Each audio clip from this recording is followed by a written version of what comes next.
Hello friends, welcome back to the channel. तो आज हम आप लोगों को कुछ ऐसे स्टॉक्स के बारे में डिस्कशन करने वाले हैं जो एक अच्छा पिक बन सकते हैं।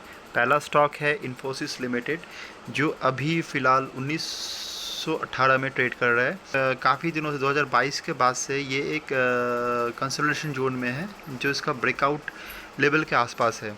तो काफ़ी दिनों के बाद ये स्टॉक ब्रेकआउट लेवल के पास है, तो शायद ये ब्रेकआउट हो सकता है। प्रोबेबिलिटी चांसेस काफ़ी हाई है। अगर ये वॉच लिस्ट में डाल के अगर आप इसको वॉच करो, अगर 1953 के ऊपर अगर क्लोज आता है तो हम इसे बाई करेंगे। तो इसका टारगेट दो निकल के आ रहा है। पहला टारगेट है 2364 का, और लास्ट टारगेट है 2734 का। हाँ, इसका स्टॉप लॉस का बात करें तो एक ट्रेंड लाइन आ रहा है नीचे से। इस ट्रेंड लाइन के अगर नीचे अगर स्टॉक क्लोज करता है ना, तो ये स्टॉक ख़राब हो जाएगा। तो जो 1704 का आ रहा है। नेक्स्ट स्टॉक है लुपिन इंडिया। अगर आप देखेंगे मंथली टाइम फ्रेम पे, तो ये ब्रेकआउट लेवल के ऊपर ट्रेड कर रहा है फ़िलहाल। 2016 के बाद ये अपने अभी अब हाई पे ट्रेड कर रहा है। 2016 के बाद काफ़ी दिनों से ये एक कंसोलिडेशन जोन में था। यू शेप जैसा इसका हो रहा है, ब्रेकआउट लेवल के आसपास ही है। तो ये स्टॉक एक अच्छा पिक बन सकता है आने वाला टाइमों में। तो इसका दो टारगेट निकल के आ रहा है लॉन्ग टर्म के लिए। 1 से 1.5 साल के व्यू पे अगर आप इसे बाई करते हो तो ये का टारगेट निकल के आ रहा है 2849, और लास्ट टारगेट है जो 3655, और इसका स्टॉप लॉस बन रहा है 391। नीचे अगर ये क्लोज आता है तो ये स्टॉक ख़राब बन जाएगा, ब्रेकआउट फेल हो जाएगा इसका। आप लोग भी अब इसको बाई कर सकते हो। और नेक्स्ट स्टॉक है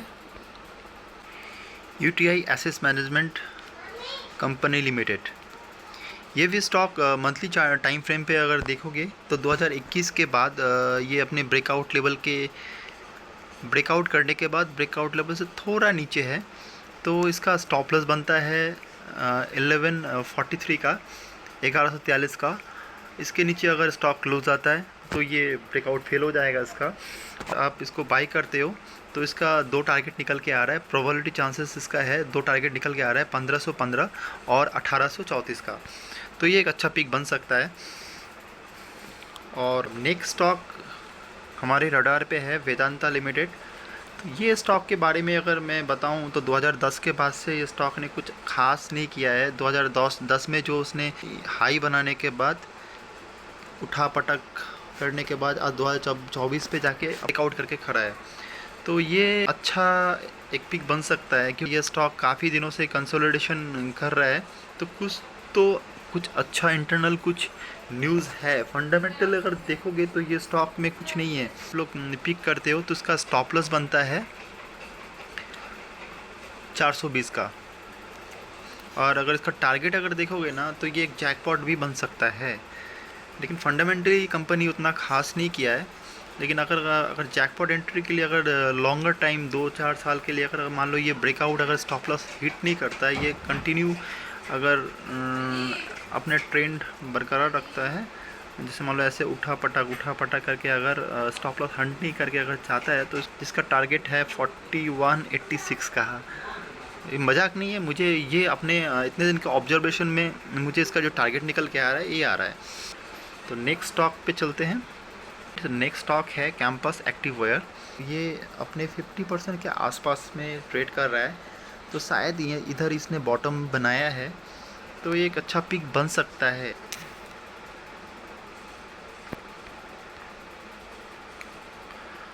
अगर ये 375 के ऊपर अगर क्लोज आता है ना, 472 फर्स्ट टारगेट, और लास्ट टारगेट इसका 587 का दे सकता है। अगर स्टॉप लॉस का बात किया जाए तो जो ब्रेकआउट कैंडल होगा ना 373 के, जैसे मान लो ये कैंडल है, अब नेक्स्ट मंडे के दिन मार्केट ओपन होता है।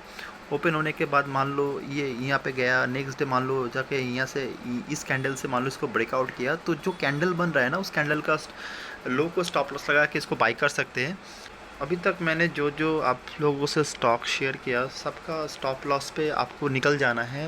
10 से 12% का स्टॉप लॉस मैं रखता हूँ, आप लोग भी 10 से 12% का स्टॉप लॉस पे स्टॉक से निकल जाओ। स्टॉप लॉस पे नहीं निकलते हो तो आपको वो स्टॉक काफ़ी नुकसान दे सकता है।